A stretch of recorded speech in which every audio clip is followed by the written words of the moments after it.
From place to place and time to time, we see the enemies of Islam circling around the Muslims in every single place to attack them from every single direction. There are many solutions offered. There are many fingers pointed. It is the fault of so and so.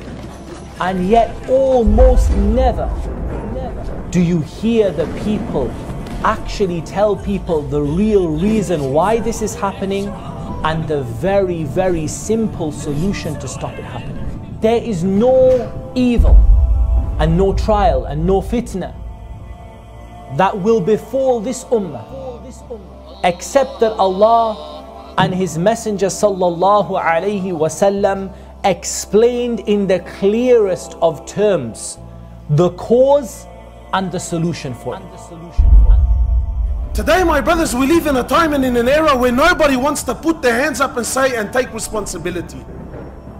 When men came to Ali bin Abi Talib, they said to him, how come in the time of Umar ibn al-Khattab, mashallah, everything was going well, Islam was expanding, money was coming in, and why is it now, oh Ali, now during your time, we see the fitna that's happening around?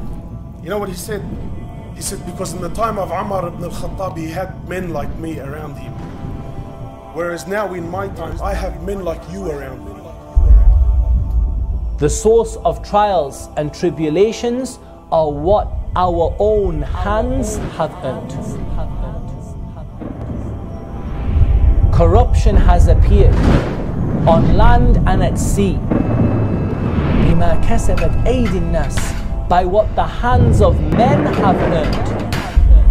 So many times, read the history, ya ikhwan, read the history of Gaza, read the history of what happened in Palestine. By Allah, it was not the strength of the enemy that gave them Palestine, nor was it their support from the wider countries like the US and the UK and France. We gave it to them. We took it with our own hands and we gave it to them on a plate. Because the Muslims were so corrupt that they were out committing zina and stealing and lying and cheating, and so far away from their deen, they were led by a shuyu'i ba'thi communist.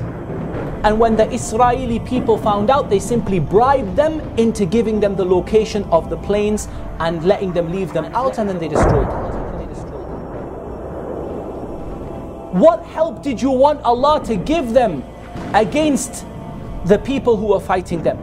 The same thing that happened in Uhud, and it happened again, and it happened in Hunayn, and again in the Quran we are told it comes from your own sins. Corruption has appeared on land and at sea by what the hands of men have earned. You can't change the sins of the people, but you can change your own. And if you change your own, then Allah Azza wa Jal will help you in your local area, your locality, in your family. When each individual person turns back to Islam and turns back to the book of Allah and the Sunnah, Allah Azza wa Jal will give us victory over them. And this is the real solution.